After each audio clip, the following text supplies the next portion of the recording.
Friday release. இன்றைக்கி நம்ம பார்க்க போகிற படம் சுரேஷ் சங்கையா டைரக்ஷனில், நிவாஸ் கே பிரசன்னா இசை மற்றும் தியாகராஜனோட ஒளிப்பதிவு, ராமர் அவர்களோட எடிட்டிங்கில் வந்திருக்கிற கிணத்த காணோம்.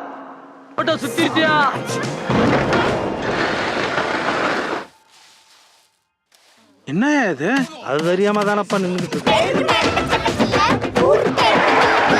அதுக்கப்புறம் இது இது இது இது ஊரே அவ்வளவுதானே இருக்கு. பணத்தை வாங்கிட்டு போறதை விட வேற என்னடா அருகதை இருக்கு உங்களுக்கு? சொந்த ஊர் விட்டு வெளியே போனா உடம்புல இருந்து உயிர் போறதுக்கு சமம். அதுக்கு நம்ம எல்லாருமே செத்தே போயிடலாமே. இந்த படத்தில் யார் யார் நடிச்சிருக்காங்கன்னா Yogi Babu, Lovelin Chandrasekhar, Rachel Rebecca, George Maryan மற்றும் பலர். சரி, இப்போ நம்ம ஒரு படத்தை எப்படி பார்ப்போம்னா, படத்தோட கதை எப்படி, அதை எப்படி எடுத்திருக்காங்க அப்படிங்கிற மாதிரி. ஃபஸ்ட்டு படத்தோட கதை என்னன்னா, நம்ம ட்ரெய்லர்லேருந்தே தெரிஞ்சிருச்சு. அந்த ஊரில் தண்ணி இல்லை, அவங்க தண்ணி வேணுங்கிறதுக்காக ஒரு கிணறு வெட்டுறாங்க. அந்த கிணறுல ஏதோ ஒரு பொருள் அவங்களுக்கு கிடைக்குது. அதனால் அவங்க எப்படி பாதிக்கப்படுறாங்க அப்படிங்கிற மாதிரி தான் ட்ரெய்லர் வந்துச்சு. அப்புறம் அந்த படத்தோட டைட்டிலில் கடைசியாக ஒரு டைனோசர் பொம்மை போட்டிருந்தாங்க. ஸோ ஆப்வியஸாக நமக்கு என்னென்னா, அங்கேருந்து ஏதோ டைனோசர் சம்மந்தப்பட்ட ஒரு பொருள் கிடைக்க போகுது அப்படிங்கிறது நமக்கு தெளிவாக தெரிஞ்சிச்சு. இப்போ இந்த கதையை எடுத்துக்கிட்டிங்கன்னா, இது ஒரு ஒரு ஒரு முழுநீள நகைச்சுவை படமாக எடுக்கிறதுக்கான அருமையான கதை தான். கஷ்டப்படுற ஒரு கிராமம் கிணறு வெட்டும் போது அவங்களுக்கு ஒரு டைனோசர் சம்மந்தமான பொருள் கிடைக்குது. அது கவர்மெண்ட் உள்ளே வருது. அதனால் அந்த மக்களோட வாழ்க்கையில் என்ன மாற்றம் நடக்குது அப்படிங்கிறது தான் இந்த படத்தோட கதை. இந்த கதையை எப்படி நமக்கு படமாக ப்ரெசென்ட் பண்ணியிருக்காங்க அப்படின்னு பார்த்தா, இந்த படம் சுரேஷ் சங்கையா அவர்களோட படம். சுரேஷ் சங்கையா படங்களில் பார்க்குறவங்களுக்கு தெரியும். நான் என்னோட மோஸ்ட் எக்ஸ்பெக்டடாக இந்த படத்துக்கு இருந்தது காரணம் அவரோட டைரக்ஷன் தான் இந்த படத்தை பார்க்க போனேன். அவரோட ஃபஸ்ட்டு படம் கிடாயின் கருணமனை ரொம்ப சூப்பரான ஒரு படம். யாராவது பார்க்காம இருந்தீங்கன்னா அதை நீங்கள் பாருங்கள். ரொம்ப ரியலிஸ்டிக்காக படம் எடுக்கக்கூடியவர். அதேமாரி இந்த படமும் அந்த மாதிரி தான் போகுது. வழக்கமாக இதை ஒரு சிலர் ஃபஸ்ட் ஹாஃப் ஸ்லோவாக இருந்துச்சு, செகண்ட் ஹாஃப் ஓகேன்னு சொல்லுவாங்க. எனக்கு ஃபஸ்ட் ஹாஃப் தான் ஓகே, ஸ்லோவாக தான் போச்சு. ஆனால் ரொம்ப அந்த ராம்நாட்டில் இருக்கிற ஒரு கிராமத்தை, அங்கே இருக்கிற மனிதர்களை அவ்வளோ அழகாக காட்சிப்படுத்தியிருந்தாங்க. ரொம்ப இயல்பாக கொஞ்சம் எஸ்டாப்ளிஷ்மெண்ட் ஷாட்ஸ்லாம் ரொம்ப நிறையா வந்துச்சு. அதனால் ஒரு சிலர் அது போர் அடிக்கிற மாதிரி இருக்குன்னு சொல்லலாம். செகண்ட் ஹாஃபில் இன்டர்வலில் அந்த கிணறு வெட்டி அங்கே என்ன கிடைக்குது அப்படிங்கிறதுலேருந்து இன்டர்வல் நிற்கிது. அது நம்ம கெஸ் பண்ண இன்டர்வல் தான்.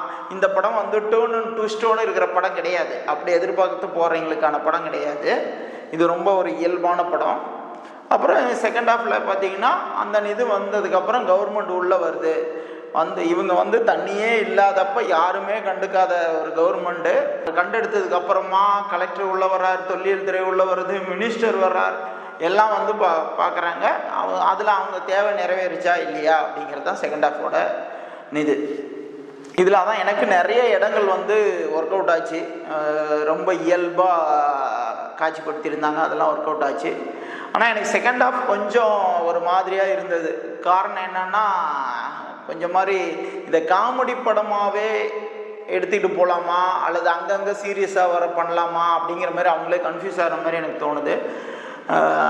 ஒரு தண்ணி இல்லை, ஒரு ஊரே தண்ணிக்கு கஷ்டப்படுதுங்கிறத ஃபஸ்ட்டு காமெடியாகவும் கொஞ்சம் சீரியஸாகவும் சொல்கிறாங்க. சரி, ஆனால் இடைவேளைக்கு அப்புறமா அவங்க அந்த பிரச்சனையை எந்த அளவுக்கு ஒரு ஃபோர்ஸ்ஃபுல்லாக கொண்டுட்டு போனாங்கிறத சரியாக காமிக்கலன்னு தோணுது. ஆட்சி இருக்குது, அதில் அந்த கிராமத்து மக்களை மொத்ததும் போலீஸ் ஸ்டேஷனுக்கு கூப்பிட்டு போய் அவங்கள வச்சு அடின்னு அடிக்கிறாங்க.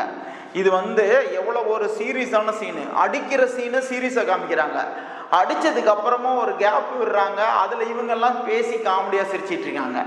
அப்புறம் நம்ம எப்படி அந்த பிரச்சனையை, அவங்களுக்கு இருக்கிற பிரச்சனையை நம்ம சீரியஸாக பார்க்குறது. திரும்ப மறுபடியும் போலீஸ் அடிக்கிறாங்க. அப்போ கொஞ்சம் சீரியஸாக கட்டுறாங்க. மறுபடியும் அடுத்தது முடிஞ்சோடனே அந்த மக்கள்லாம் அதை பற்றி சிரித்து பேசி நின்றுட்டுருக்காங்க. அதனால் இன்னும் கொஞ்சம் உட்காந்து எழுத்தில் கவனமாக செலுத்தி பண்ணியிருந்தால் இன்னும் கொஞ்சம் கிறிஸ்பான கிடாயின் கருணைமான அளவுக்கு ஒரு ஸ்ட்ராங்கான படமாக கொடுத்துருக்க முடியும் அப்படிங்கிறது தான் என்னோட கருத்து. யோகி பாபு வழக்கம் போல் அவர் கொடுத்த ரோலை சிறப்பாக பண்ணிட்டார். அந்த ஹீரோயின் அவர் லவ்லின் சந்திரசேகர் அவங்களுக்கு கொடுத்த கேரக்டரை கரெக்டாக பண்ணியிருக்காங்க. அவங்களோட ரோல் கொஞ்சம் சின்ன ரோல் தான், ஆனால் த்ரூ அவுட் த ஃபிலிம் இருக்காங்க. அவங்களும் நல்லா நடிச்சிருக்காங்க. Rachel Rebecca and George Maryan வழக்கம் போல் அவங்களுக்கு கொடுத்த கேரக்டர் சிறப்பாக செஞ்சுருக்காங்க. ரேச்சல் ரெபேக்காவுக்கு எனக்கு தெரிஞ்சு இந்த படத்தில் தான் கொஞ்சம் நெகட்டிவ் சைடோட ஃபஸ்ட் டைமாக நடிச்சிருக்காங்கன்னு நினைக்கிறேன். அவங்க இன்னும் பெரிய இடத்துக்கு போவாங்கன்னு நினைக்கிறேன். சுரேஷ் சங்கையா இப்போ நம்மக்கிட்ட இல்லை. இன்னும் ஒரு 10 படம் பண்ணியிருந்தாருன்னா அவர் அப்படியே மெருகறிக்கிட்டே போய் ஒரு சிறந்த இயக்குனராக வந்திருக்க வாய்ப்பு இருக்குது.